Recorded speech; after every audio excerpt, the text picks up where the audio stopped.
नमस्कार दोस्तों, मेरा नाम है राजेश और स्वागत है आपका मेरे YouTube चैनल ज्योतिष राशिफल में।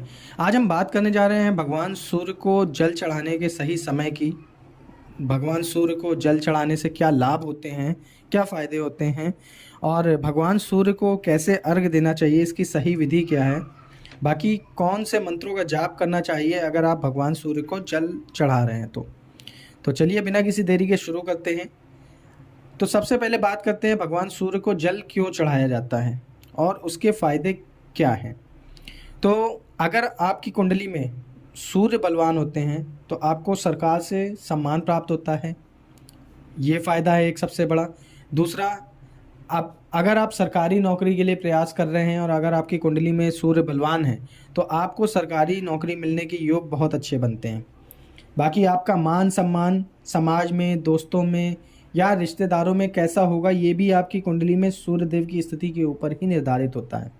अगर आपकी कुंडली में सूर्यदेव की स्थिति बहुत अच्छी है तो आपको मान सम्मान, पद प्रतिष्ठा अपने आप मिलनी शुरू हो जाती है। तो ये सारे फायदे होते हैं अगर आपकी कुंडली में सूर्यदेव बलवान होते हैं। तो अगर आप रोज़ाना सूर्य को अर्घ देते हैं, जल चढ़ाते हैं, तो आपको ये फ़ायदे मिल सकते हैं। साथ ही साथ आपके चेहरे पर हमेशा एक तेज बना रहेगा। आपकी पर्सनालिटी इतनी दमदार हो जाती है कि आप कहीं भी जाएं, लोग आपकी तरफ आकर्षित होने लग जाते हैं और आपसे बात करना चाहते हैं। सूर्य के आपकी कुंडली में बलवान होते ही इसी वजह से हर व्यक्ति आपकी बात भी मानने लगेगा और आपको किसी काम के लिए कभी वो मना नहीं कर पाएगा।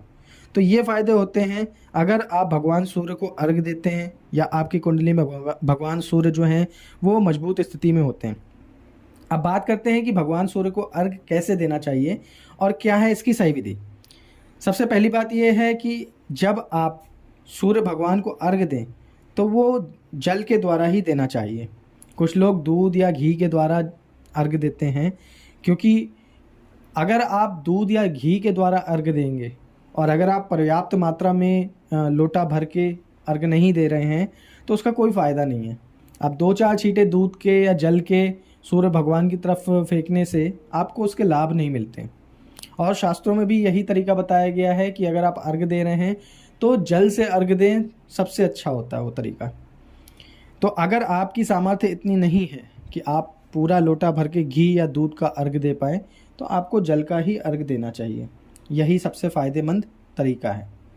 अगर आप ऐसा नहीं कर सकते हैं, ठीक है, जैसे मैंने बताया कि अगर आप दूध से या घी से अर्घ नहीं दे सकते तो जल से अर्घ दीजिए, सबसे अच्छा तरीका यही है। और कोशिश करें कि जब भी आप अर्घ दें तो जिस जगह पे आप अर्घ दे रहे हैं उसके नीचे कोई नाली या लोगों के आने जाने की जगह ना हो, क्योंकि अगर ऐसा होता है तो लोग जब उस जल के ऊपर से निकलते हैं या वो जल अगर नाली में जाता है तो आप पाप के भागीदार बनते हैं। बाकी अगर आप जल का अर्घ दे रहे हैं तो सर्वोत्तम तांबे का लोटा माना गया है जिससे आपको अर्घ देना चाहिए सूर्य भगवान को। अगर किसी स्थिति में आपके पास तांबे का लोटा नहीं है तो उस स्थिति में आप जो है दूसरे स्टील के या अन्य धातु के बने हुए लोटों से भी भगवान सूर्य को अर्घ दे सकते हैं। जब भी आप अर्घ देते हैं तो तांबे के लोटे में एक लाल रंग का फूल, थोड़े से अक्षत या चावल और थोड़े से शक्कर के दाने डालें और कोशिश करें कि जब भी सूर्य भगवान आते हैं आसमान में सुबह के समय, जब उनकी लालिमा आती है, उगते सूरज को अर्घ देना सबसे अच्छा माना गया है, क्योंकि इसके परिणाम भी बहुत अच्छे होते हैं। आप कोशिश कीजिए कि जब सूर्यदेव निकलना प्रारंभ करते हैं उसी समय आपको जो है भगवान सूर्य को अर्घ देना चाहिए। कुछ लोग सुबह जल्दी नहीं उठ पाते हैं या उन्हें किसी मेडिकल प्रॉब्लम्स की वजह से सुबह उठने में दिक्कत होती है, तो ऐसे लोगों को जिस समय वो उठते हैं उसी समय उन्हें अर्घ देना चाहिए, क्योंकि सूर्य भगवान को अर्घ ना देने से अच्छा है कि आप उन्हें अर्घ दें, भगवान के साथ आप अपने आप को जोड़ कर रखें। तो सबसे अच्छा समय तो वैसे सुबह का ही होता है जब सूर्यदेव निकलते हैं और आसमान में आते हैं, परंतु अगर किसी कारणवश आप इतनी जल्दी नहीं उठ पाते हैं तो आप फिर जिस समय भी उठते हैं उस समय ही आप भगवान सूर्य को अर्घ दे सकते हैं। अब कुछ लोगों का सवाल ये होता है कि उनके घर से या तो सूर्य दिखता नहीं है या उन्हें छत पर जाने की मनाही है या सर्दियों में जैसे होता है कोहरा है जिसकी वजह से भगवान सूर्य नहीं नज़र आते हैं। तो ऐसी स्थिति में आपको ये नहीं सोचना है कि आपको भगवान सूर्य दिख रहे हैं या नहीं दिख रहे हैं। आपको पूर्व दिशा की तरफ अपना मुंह करके अर्घ देना है। जो भी रोशनी आपके घर की तरफ आ रही है वो सारी भगवान सूर्य की ही देन है। तो इसलिए आपको सिर्फ और सिर्फ पूर्व दिशा की तरफ अपना मुंह करके भगवान सूर्य का नाम लेके और उनके मंत्रों का उच्चारण करते हुए अर्घ देना है। ऐसा करते हैं तो आपके जीवन में सुख सम्मान की वृद्धि होती है। बाकी अब बात करते हैं कि सूर्य देव को अर्घ देते समय आपको कौन से मंत्रों का जाप करना है।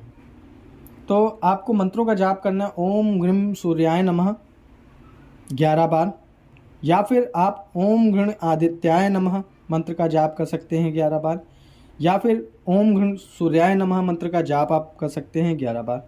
तो इन मंत्रों में से किसी भी मंत्र का जाप आप 11 बार कर सकते हैं। आप सबसे एंड में हम बात करते हैं कि भगवान सूर्य को अगर हम अर्घ दे रहे हैं तो उसको उन्हें अर्घ देने का सबसे सही तरीका क्या है। तो आपको लोटा जब अपने दोनों हाथों में आप पकड़ते हैं तो अपने दोनों हथेलियों को आपस में जोड़कर अपने दोनों अंगूठों की बाहर की तरफ निकाल के सामने की तरफ आपको सूर्य भगवान को अर्घ देना है।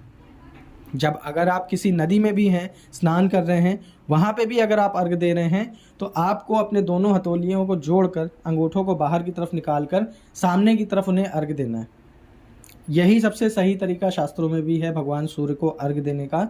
और आपने भी अक्सर देखा होगा जब भी आप स्नान करने के लिए गंगा जी में या किसी पवित्र नदी में जाते हैं तो वहाँ पे भी लोग सूर्य भगवान को इसी तरह से ही अर्घ देते हैं।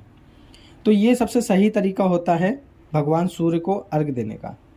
अब कुछ लोग कहते हैं कि इसके क्या फ़ायदे हैं और कब तक मुझे ये देना चाहिए। तो जब तक आपका जीवन है कोशिश करें तब तक आप रोज़ाना जो है भगवान सूर्य को अर्घ दें। इसका कोई नुकसान नहीं है बल्कि आपको फ़ायदे ही फ़ायदे हैं। इसमें आपकी कोई धन हानि नहीं है परंतु आपको लाभ बहुत है। अगर आप जानना ही चाहते हैं, जो लोग इस पे बिलीव नहीं करते हैं, अगर उन्हें इसके फ़ायदे ही देखने हैं तो उन्हें 21 दिन तक लगातार भगवान सूर्य को अर्घ देना चाहिए। और आप 21 दिनों में परिणाम देखेंगे कि आपके आसपास के लोगों का व्यवहार आपके प्रति कैसे बदलने लगा है। आपके आसपास के लोगों के मन में अपने आप ही आपके प्रति जो है खुद ब खुद सम्मान आने लगा है। वो आपको मान सम्मान की दृष्टि से देख रहे हैं, आपको किसी भी काम के लिए मना नहीं कर रहे हैं। ये इसके फ़ायदे हैं। आप जब ऐसा करेंगे तो आपको खुद इसके लाभ जो है वो समझ में आएंगे। तो ये था भगवान सूर्य को अर्घ देने का सबसे सही तरीका जिसके बारे में हमने बात की। अगर आपको वीडियो पसंद आया तो वीडियो को लाइक और शेयर ज़रूर कीजिएगा और चैनल को सब्सक्राइब ज़रूर कीजिएगा। धन्यवाद।